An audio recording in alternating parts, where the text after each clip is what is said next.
আমি পড়ি আল্লাহুম্মা সাল্লি আলা মুহাম্মাদ ওয়া আলা আলি মুহাম্মাদ কামা সাল্লাইতা আলা ইব্রাহিম ওয়া আলা আলি ইব্রাহিম إنك حميد مجيد اللهم بارك على محمد وعلى آل محمد كما باركت على إبراهيم وعلى آل إبراهيم إنك حميد مجيد بلغ العلا بكماله كشف الدجى بجماله حسنت جميع خصاله صلوا عليه বাংলাদেশের প্রান্ত হতে সালাম জানাই হে রাসূল বলেন বাংলাদেশের প্রান্ত হতে সালাম জানাই হে রাসূল আমার কণ্ঠে কণ্ঠ মিলাই আমার কণ্ঠে কণ্ঠ মিলাই তোমার আশিকুল মুহাম্মদ রাসূল বালাগাল উলা বিকামালিহি কাশাফাত দুজা বিজামালিহি حسنت جميع خصاله صلوا عليه একটু মহব্বতে জিকির করুন লা ইলাহা ইল্লাল্লাহ জোরে ইল্লাল্লাহ লা ইলাহা ইল্লাল্লাহ আর জোরে লা ইলাহা আর জোরে লা ইলাহা নেই কোন মাবুদ আল্লাহ ছাড়া লা ইলাহা ইল্লাল্লাহ লা ইলাহা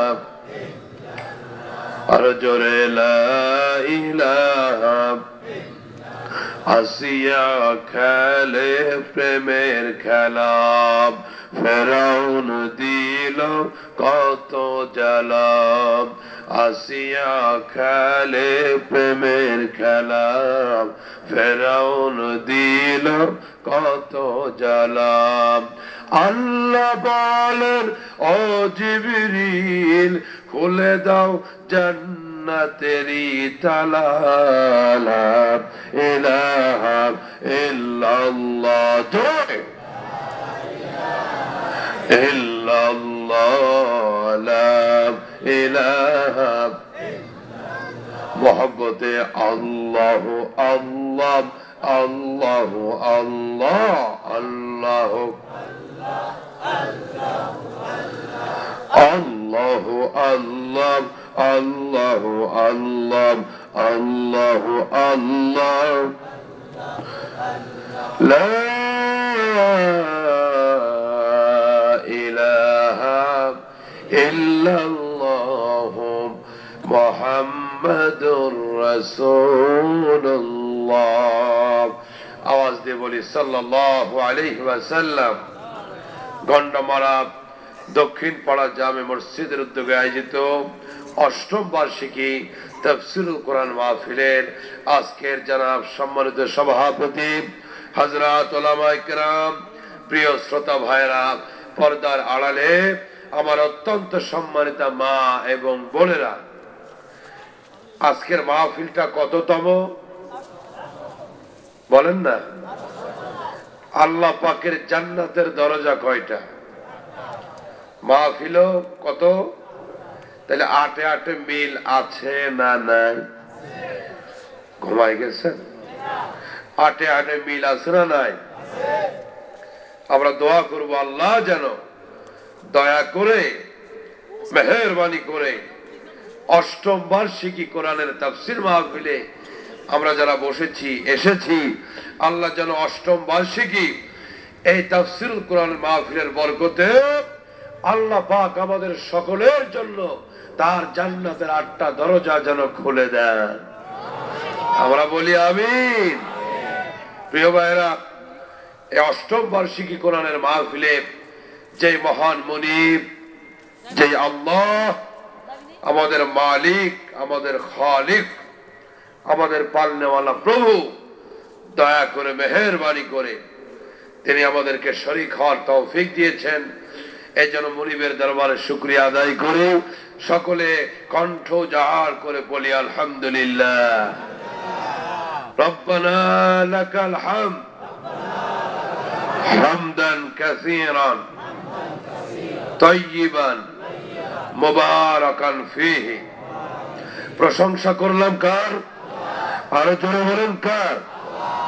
সম্মানিত হাজিরিন, যে সমস্ত ভাইরা এখনো বাইরে আছেন, যারা একটু বিশ্রামের জন্য বহুক্ষণ বসেছিলেন, একটু কোমর সোজা করার জন্য, কি সোজা, যারা লটপটি চটপটি কটকটি খেতে বাইরে গেছেন, অতি শীঘ্রই চলে আসুন।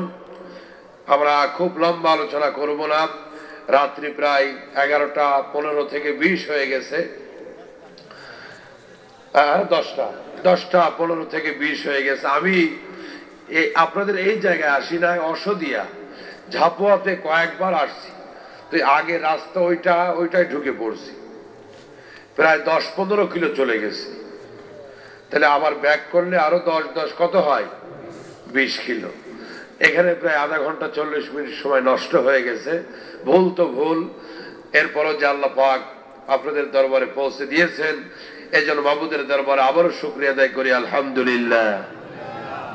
প্রিয় ভাইরা, আপনারা পোস্টার লিফলেটে নাম দিয়েছেন তাফসীরুল কোরআন মাহফিল। তাফসীর মানে ব্যাখ্যা, তাফসীর মানে বিশ্লেষণ, আর তাফসীরুল কোরআন মানে কোরআনের ব্যাখ্যা। কিসের ব্যাখ্যা? এই কোরআনের ব্যাখ্যা আমার মতো আল্লাহ পাকের নগণ্য এক বান্দা আপনাদের মতো শিক্ষিত নেককার বান্দাদের সামনে করবে, ওই দুঃসাহস আমার নাই। আর হক আদায় করে শুধু আমি কেন, পৃথিবীর বুকে কোন মুফাসসির, পৃথিবীর বুকে কোন কোরআন বিশারদ আজ পর্যন্ত জন্মগ্রহণ করে নাই। বুক ফুলিয়ে সাহস করে চ্যালেঞ্জ করে ওই কথা বলতে পারবে, আল্লাহর কোরআনের ব্যাখ্যা পরিপূর্ণ হক আদায় করে করতে পারবো, এই দুঃসাহস পৃথিবীর এই কথা বলার সাহস কারো আছে? কারণ এই কালামের মালিক কে? আরো চিল্লায় বলেন কে? তিনি যেমন বিশাল, তার কালামও সম্মানিত ভাইরা আমার, আল্লাহ রাব্বুল আলামিন কোরআনে কারীমের ভিতরে পরিষ্কার করে বলে দিলেন, قُلْ لَوْ كَانَ الْبَحْرُ مِدَادًا لِكَلِمَاتِ رَبِّي لَنَفِدَ الْبَحْرُ قَبْلَ أَن تَنفَدَ كَلِمَاتُ رَبِّي وَلَوْ جِئْنَا بِمِثْلِهِ مَدَدًا। আল্লাহ রাব্বুল আলামিন তার হাবিবকে বলে দিলেন, হাবিব আমার, तमाम পৃথিবীর সমস্ত মানুষকে, সমস্ত পৃথিবীবাসীকে আপনি বলে দিন, ও পৃথিবীর মানুষ, তোমরা যদি আল্লাহর কালেমার ব্যাখ্যা লেখা শুরু করে দাও, আল্লাহ রাব্বুল আলামিনের কিতাবের ব্যাখ্যা লেখা শুরু করে দাও, লিখতে লিখতে तमाम পৃথিবীর সমস্ত নদী, तमाम পৃথিবীর সমস্ত সমুদ্র, মহাসমুদ্র, পুষ্করিণীর পানিগুলি যদি সব কালি হয়ে যায়, আবার লিখতে লিখতে কালিগুলি খতম হয়েছে, নতুন করে আবার যদি সাগরগুলি কালি দিয়ে ভরে দাও, আবার যদি লিখতে শুরু করো, লিখতে লিখতে সমস্ত কালিগুলি শেষ হয়ে যাবে, খতম হয়ে যাবে, কিন্তু আল্লাহ রাব্বুল আলামিনের কালামের ব্যাখ্যা লেখা শেষ হবে না। আরো আস্তে কোন সুবহানাল্লাহ, আরো আস্তে, আসতে বললে পাওয়ার বাড়তেছে। সুবহানাল্লাহর দাম আছে না নাই? কত দাম? আল্লাহর নবী বলেন সুবহানাল্লাহি তামলাউল মিজান ওয়া তামলাউ মা বাইনাস সামাওয়াতি ওয়াল আরদ। আমার দিনের নবী তার পবিত্র জবান দিয়ে তিনি বর্ণনা করেন, আল্লাহর কোন বান্দা বান্দি যখন আল্লাহ পাকের পবিত্র নামের তাসবিহ পড়ে, সুবহানাল্লাহ বলে, আলহামদুলিল্লাহ বলে, আল্লাহ পাক এই তাসবিহগুলি বলার কারণে কিয়ামতের ময়দানে কঠিন মুসিবতের দিনে যেদিন একটা নেকির জন্য মানুষেরা পাগলের মতো হয়ে দৌড়াবে, আমার নবী বলেন পৃথিবীর জমিনে এই তাসবিহগুলি সুবহানাল্লাহ গুলি বলার বদৌলতে আল্লাহ পাক ওই বান্দার মিজানের পাল্লা পূর্ণ করে নেকি দিয়ে দিবেন। সুবহানাল্লাহ। আমার ভাইরা শুধু তাই নয়, ওয়া তামলাউ মা বাইনাস সামাওয়াতি ওয়াল আরদ। আল্লাহর কোন বান্দা বান্দি যখন সুবহানাল্লাহ বলে, আলহামদুলিল্লাহ বলে, তার নামে আকাশ এবং জমিনের সমস্ত ফাঁকা জায়গাগুলি আমার আল্লাহ নেকি দিয়ে ভরে দেন। আরো চিল্লায় কোন সুবহানাল্লাহ। আল্লাহর ভান্ডারে কোনো কি অভাব আছে নাকি? আরো জোরে কোন। সমস্ত ফাঁকা জায়গা তার নামে নেকি দিয়ে সওয়াব দিয়ে চিল্লায় কোন ভরে দেন কে?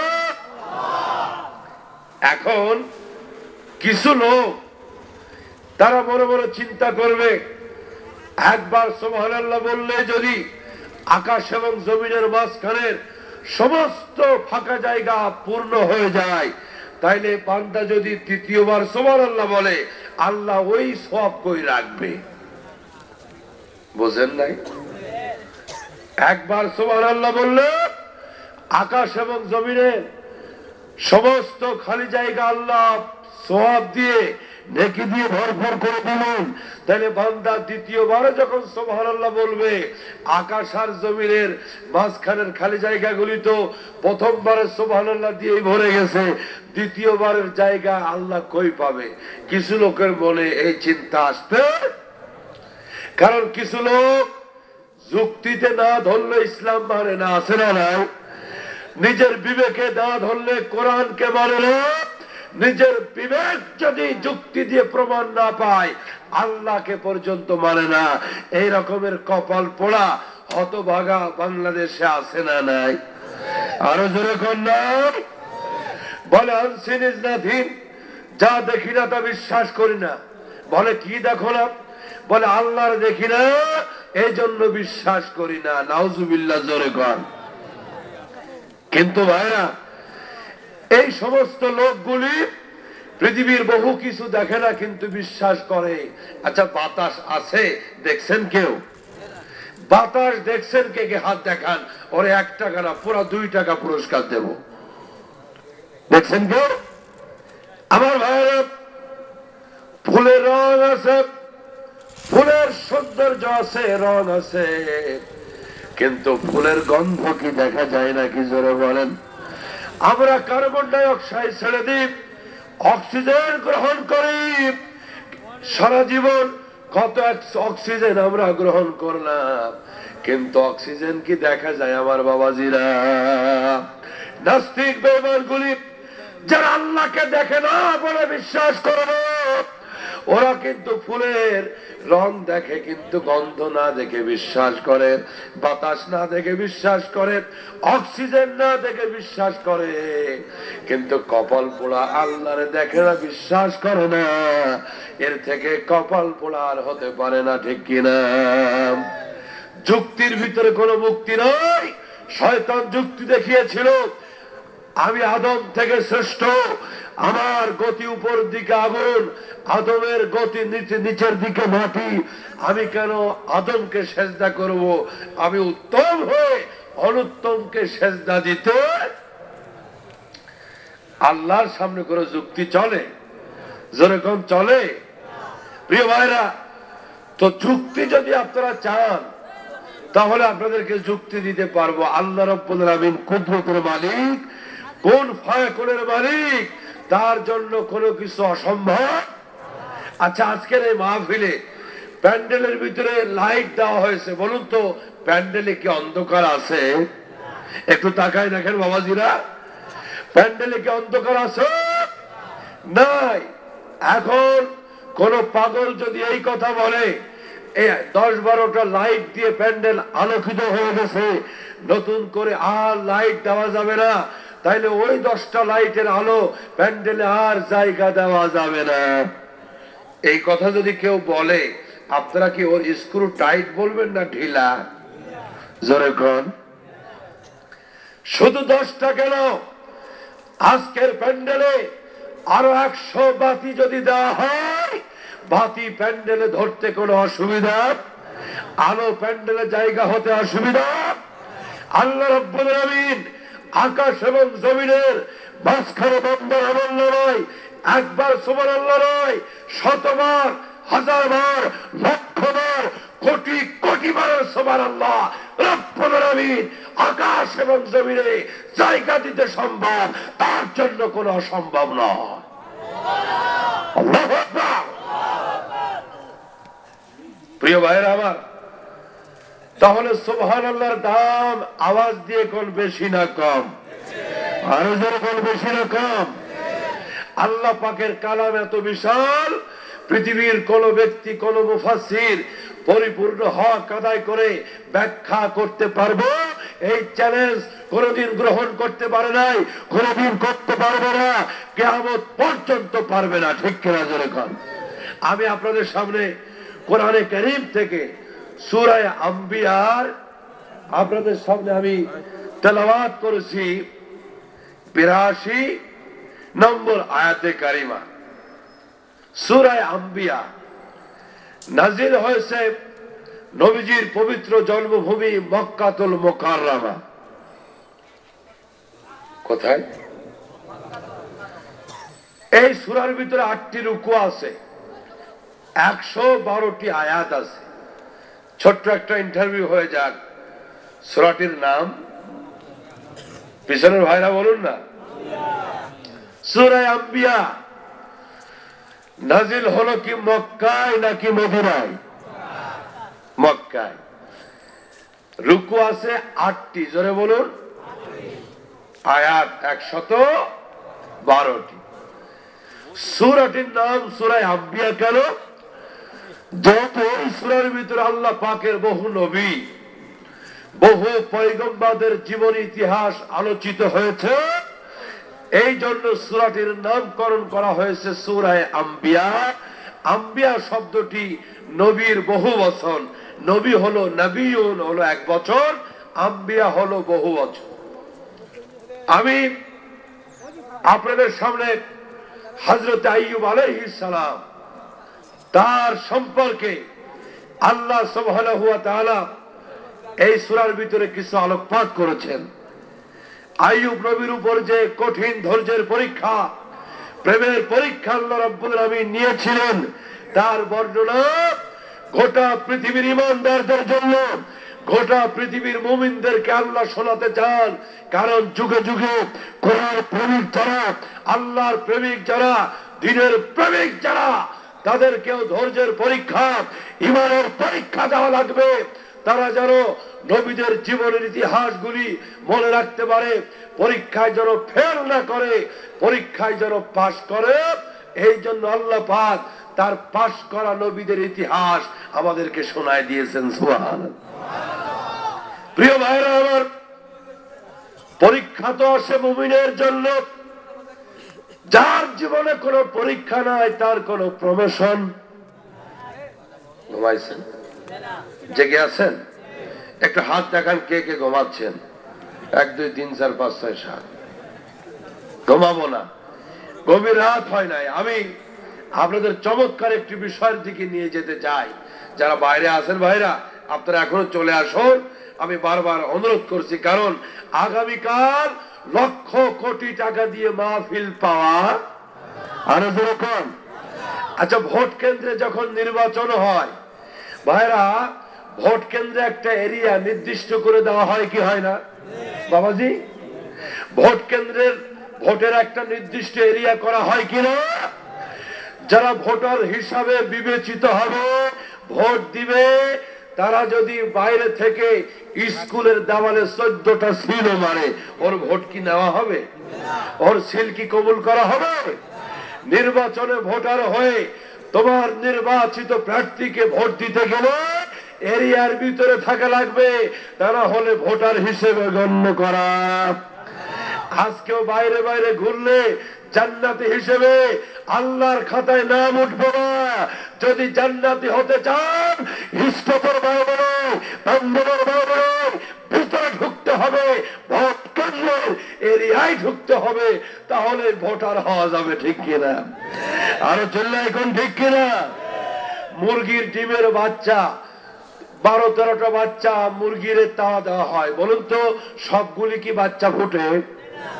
কিছু নষ্ট হয় না? যেগুলি মুরগির উষ্ণতা, মুরগির দেহের তাপ থেকে বাইরে বাইরে থাকে, মুরগির ছোঁয়া পায় না, ওগুলি পচে যায়, নষ্ট হয়, ওগুলি নষ্ট হয়ে যায়। কিন্তু ভিতরে মুরগির বডির নিচে যেগুলি থাকে ওগুলি কাজে লাগে, মুরগি হয়, ওগুলি কাজে লাগে। ঠিক কিনা? সম্মানিত ভাইরা আমার, তো বলতেছিলাম, যার জীবনে কোনো পরীক্ষা নাই তার কোনো প্রমোশন, আর যে যত বড় তার পরীক্ষাও। রিক্সাওয়ালার রিক্সা চালানোর ট্রেনিং পরীক্ষা বেশি বড় না সিএনজি ওয়ালার? সিএনজি ওয়ালার ড্রাইভিং পরীক্ষাটা বেশি বড় নাকি ট্রাকওয়ালার?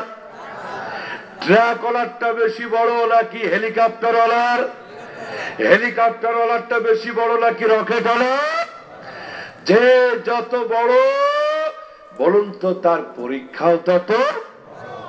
প্রিয় ভাইরা আমার, তামাম পৃথিবীর সমস্ত মানুষের ভিতরে, সমস্ত মানব মণ্ডলীর ভিতরে আল্লাহ রাব্বুল আলামিনের সবথেকে নিকটতম, আল্লাহ পাকের সবথেকে পছন্দনীয় কাছের হলো আম্বিয়া আলাইহিমুস সালাম। আল্লাহ রাব্বুল আলামিনের পরে নবীদের পজিশন সমস্ত মানুষের উপরে আল্লাহর নবীদের মর্যাদা। এই জন্য আল্লাহর যত নিকটে যত মর্যাদা বেশি তাদের, এই পৃথিবীতে আল্লাহ পাক তাদের পরীক্ষাটাও কঠিন করে দিয়েছেন। ঠিক কিনা? যার জীবনে কোনো পরীক্ষা নাই তার জীবনে কোনো প্রমোশন নাই। ঠিক কিনা? আল্লাহ রাব্বুল আলামিন বলেন, ওয়ালা নাবলুওয়ান্নাকুম বিশাইইম মিনাল খাউফি ওয়াল জুই ওয়া নাকসিম মিনাল আমওয়ালি ওয়াল আনফুসি ওয়াস সামারাত ওয়া বাশশিরিস সাবিরিন। আমার সাথে সাথে পড়েন, ওয়া বাশশিরিস সাবিরিন। আল্লাহ রাব্বুল আলামিন বলেন, অবশ্যই আমি আল্লাহ আমার ঈমানদারদেরকে পরীক্ষা করব, সম্পদ হরণের মাধ্যমে, স্বাস্থ্য হরণের মাধ্যমে, টাকা পয়সা, দুঃখ কষ্ট, অসুস্থতার মাধ্যমে আমি আল্লাহ আমার ঈমানদার বান্দাদেরকে পরীক্ষা করব। যারা পরীক্ষায় সবর করতে পারবে, ধৈর্য যারা ধরতে পারবে, ওয়াবাশশিরিস সাবিরিন, আমি আল্লাহ তাদেরকে আমার জান্নাতের সুসংবাদ শুনিয়ে দিলাম। আর জোরে কোন সুবহানাল্লাহ। ও আমার বরুণার ভাইরা, কুমিল্লার ভাইরা আমার, কি ভাবসা গন্ডা মারামারি তো নাই। আমার ভাইরা, আল্লাহর পরীক্ষা অনেক সময় রোগ হলে, বিপদে পড়লে, একটু কষ্ট হলে কিন্তু আমরা ধৈর্য হারা হয়ে যাই। আমরা এই কথাও বলি, আল্লাহ তুমি কি আমার ছাড়া কাউরে দেখো না? আছে না নাই? এই এলাকায় মনে হয় নাই। আল্লাহর কি চোখ নাই? আল্লাহ কয় কয় কিরা? আমি বলে কানা, আমার বলে চোখ নাই। প্রিয় বন্ধুগণ, শুধু অপরাধের কারণে, গুনাহের কারণে, আল্লাহ পাকের গোসার কারণে বিপদ আসে না। কখনো কখনো ইমানদার এবং মুমিনদের উপরে আল্লাহর প্রেমের পরীক্ষার জন্য বিপদ দেওয়া হয়। আল্লাহু আকবার। অনেক মুসলমান বোঝে না, আমি নামাজ পড়ি 5 ওয়াক্ত, রমজান মাসে রোজা রাখি ঠিক মতো, যাকাত দিই, হজ করি, সব কাজ করি, কিন্তু এত বিপদ আমার কেন? আপনার প্রতি এত বিপদের জন্য আল্লাহ আপনাকে ভালোবাসে, সুবহানাল্লাহ। কিন্তু আমরা লক্ষ্য করে দেখব পৃথিবীর কাফের, বেঈমান, ইহুদি, খ্রিস্টান, ওদের উপরে তেমন পরীক্ষা নাই। দুনিয়ার ভোগ বিলাসে মত্ত আছে না নাই? চিন্তা করা আছে না নাই? ডু ফুর্তি নো চিন্তা, ওদের কোনো চিন্তা নাই। খাও দাও, ফুর্তি করো, দুনিয়াটা মস্ত বড়, যত পরীক্ষা সব ইমানদারদের জন্য। ওই মায়ানমারে, ওই বার্মা, ওই আরাকানে, কাশ্মীরে, আফগানিস্তানে, গোটা পৃথিবীতে আল্লাহর পরীক্ষা মুসলমানদের উপরে। তার মানে এই না আল্লাহ কাফেরদেরকে ভালোবাসে, ঠিক কিনা? আল্লাহ কি ওদেরকে ভালোবাসে? ওদের জীবনটা এখানে শেষ। আর দুনিয়া সিজনুল মুমিন ওয়া জান্নাতুল কাফির। আল্লাহ রাব্বুল আলামিন বলেছেন পৃথিবীটা হলো মুমিনের জন্য জেলখানা। জেলখানায় কি আরাম না বেরাম? জোরে বলুন। কিন্তু কাফের বেঈমানদের জন্য আড্ডাখানা, ভোগ বিলাসের জায়গা। তার কারণ এই জগৎটা শেষ, কিন্তু মুমিনের জন্য দুনিয়া শেষ নয়, আর একটা জীবন আসতেছে, ওই জীবন শুরু হবে, কোনো শেষ। আরেকটা এক্সাম্পল দিলে বুঝবেন। এক লোকের একটা বকরি ছিল, ছাগল, আর একটা গাধা। তো বকরির আদর যত্নের কোনো শেষ নাই। বাড়িওয়ালা যখন গোয়াল ঘরে ঢোকে, ওই যে বকরি গরু থাকে ঘরটারে কি কন? গোয়াল ঘর। গাধারে আসতে একটা থাপ্পড়, যাইতে একটা থাপ্পড়। কিন্তু ছাগল বকরির জন্য কোনো খাবারের ত্রুটি নাই। একদিন ছাগল গাধাকে বলছে, গাধা তুই আসলে একটা গাধা, আমার সকালের নাস্তা ঠিক মতো, দুপুরের লাঞ্চ ঠিক মতো, রাতের খাবারও টাইম মতো, কিন্তু মালিক তোরে আসতে এক থাপ্পড়, যাইতে এক থাপ্পড়, তুই আসলে একটা গাধা। গাধা কয়, ছাগল তুই আমার এত গাধা গাধা করিস কে? আমি হইলাম গাধা, কিন্তু তুই কি জানিস তোর এত আদর কদর কেন, এত মহব্বত, এত খাওয়া দাওয়া কেন? ছাগল কয়, তা তো জানি না গাধা ভাই। গাধা কয়, তোর যে এত আদর যত্ন, তার কারণ কোরবানির চাল উঠছে। কি উঠছে? কোরবানির চাঁদ উঠছে। বেশি দিন আর হায়াত নাই, যেমনে খাওয়াইতেছে অমনে হতাইব। যেরকম ঠিক কিনা? আরো যেরকম ঠিক কিনা? আজকে মায়ানমারে, আজকে আরাকানের জমিনে আমার মুসলমান ভাইদেরকে নির্যাতন করা হচ্ছে, জুলুম করা হচ্ছে, আগুন দিয়ে পুড়িয়ে দেওয়া হচ্ছে, জবাই করা হচ্ছে। ওরা যদি ধৈর্য ধারণ করতে পারে আল্লাহর খুশির জন্য, ওদেরকে শাহাদাতের মর্যাদা দিবেন কে? আরে ধরে বলেন কে? কিন্তু দুনিয়ার কাফের বেঈমান ভোগ বিলাস করো, মুসলমানদেরকে নিশ্চিহ্ন করার ষড়যন্ত্র করো।